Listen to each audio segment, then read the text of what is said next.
Coba bayangkan, ada satu malam yang begitu sederhana. Setelah sholat maghrib, kita duduk sejenak, membuka mushaf, lalu membaca 2 surah pendek. Tapi siapa sangka, hanya dengan amalan ringan itu, Allah janjikan perlindungan dari azab kubur, ringannya hisab di hari kiamat, bahkan pahala sebesar malam Lailatul Qadar. Subhanallah, bukankah ini peluang emas yang tak boleh kita lewatkan? Assalamualaikum warahmatullahi wabarakatuh. Bismillahirrahmanirrahim.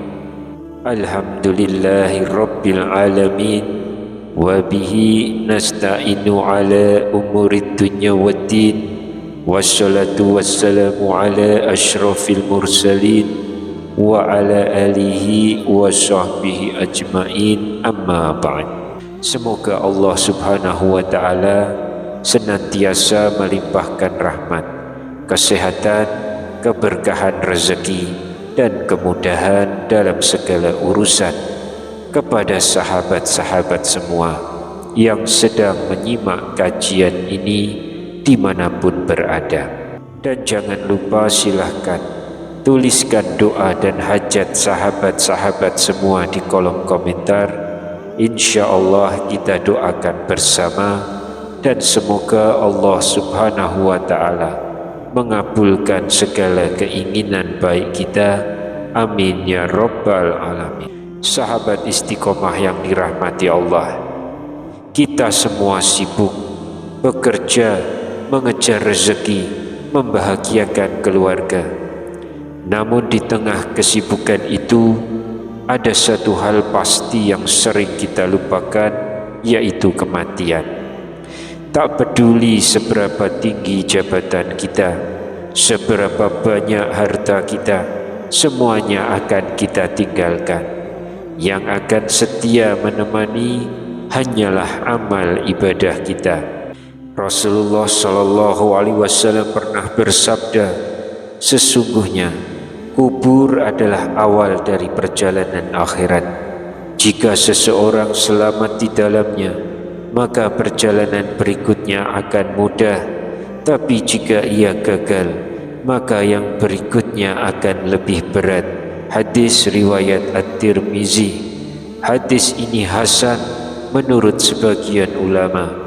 Sahabatku, coba bayangkan, ketika malaikat Munkar dan Nakir datang, kubur yang sempit menekan, dan pertanyaan-pertanyaan berat diajukan.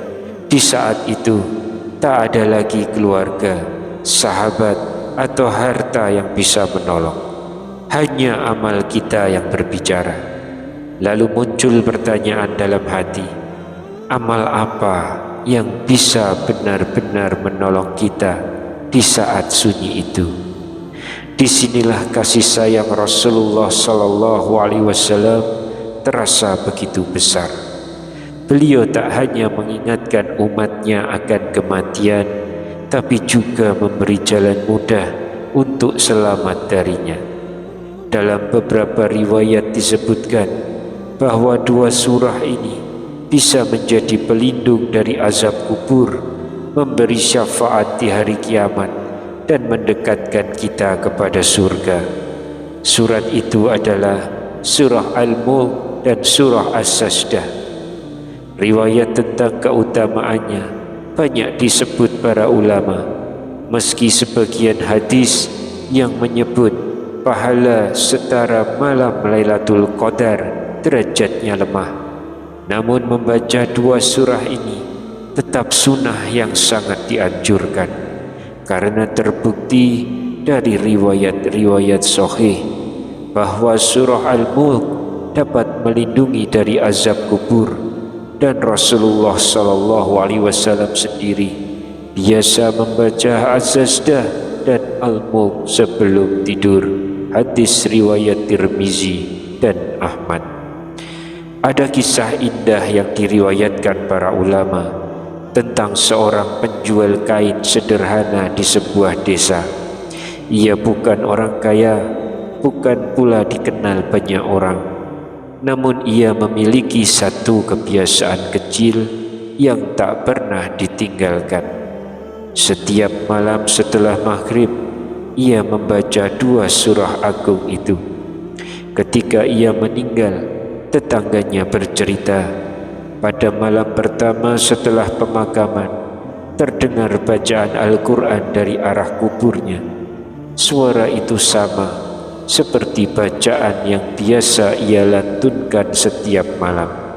Seorang alim berkata, itulah bukti janji Rasulullah sallallahu alaihi wasallam. 2 surah itu kini menemaninya di alam barzah. Kisah lain datang dari seorang murid yang sangat mencintai gurunya. Sang guru selalu berpesan, "Nak, jangan pernah tinggalkan membaca 2 surah ini setelah maghrib.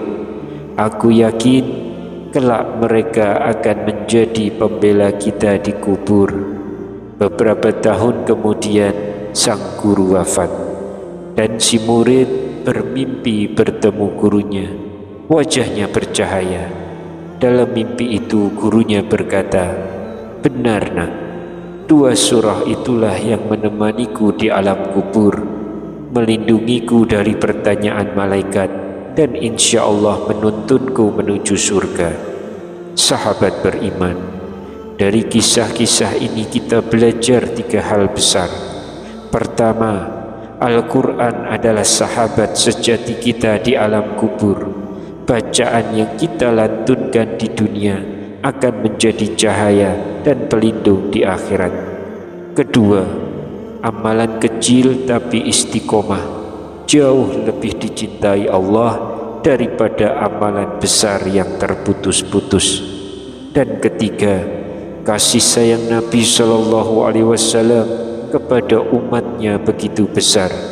Beliau memberi kita jalan mudah untuk mendapat perlindungan, maka jangan tunda untuk mengamalkannya. Lalu bagaimana cara mengamalkannya? Sederhana saja. Setelah sholat maghrib, duduklah dengan tenang dan niatkan hati untuk beribadah. Ucapkan doa singkat, "Ya Allah, jadikanlah bacaan ini amal yang Engkau terima dan penyelamatku di dunia dan akhirat." Lalu bacalah surah Al-Mulk dengan perlahan dan penuh penghayatan. Setelah selesai, lanjutkan dengan surah Az-Sajdah. Tidak perlu terburu-buru, yang penting istiqomah. Jika belum hafal, bacalah dari mushaf. Jika terasa berat, mulailah hanya dengan surah Al-Mulk dulu. Sedikit demi sedikit Allah akan mudahkan. Dan jangan lupa, setelah membaca berdoalah, "Ya Allah, jadikanlah surah Al-Mulk dan Az-Sajdah ini sebagai pembela kami di alam kubur, penolong di hari kiamat, dan syafaat untuk masuk surgamu tanpa hisab dan tanpa azab." Sahabat, perlu diingat, amalan ini bukan pengganti kewajiban lain. Ia adalah perisai tambahan, hadiah dari Rasulullah Sallallahu Alaihi Wasallam bagi umatnya, sebuah tanda cinta agar kita selamat di perjalanan panjang setelah kematian. Malam ini, mari kita ambil tekad yang baru. Setelah sholat maghrib, jangan biarkan waktu berlalu begitu saja. Ambillah mushaf, bacalah 2 surah agung, Al-Mulk dan Az-Sajdah. Karena mungkin bacaan itulah yang kelak akan menemanimu di alam kubur, menyinari jalanmu, dan menjadi alasan Allah memudahkan hisabmu. Ya Allah, jadikanlah surah Al-Mulk dan Az-Sajdah ini cahaya di kubur kami, pembela kami di hadapanmu, dan syafaat bagi kami di hari kiamat. Kumpulkanlah kami bersama Rasulullah Sallallahu Alaihi Wasallam di surgamu yang penuh rahmat, tanpa hisab, tanpa azab.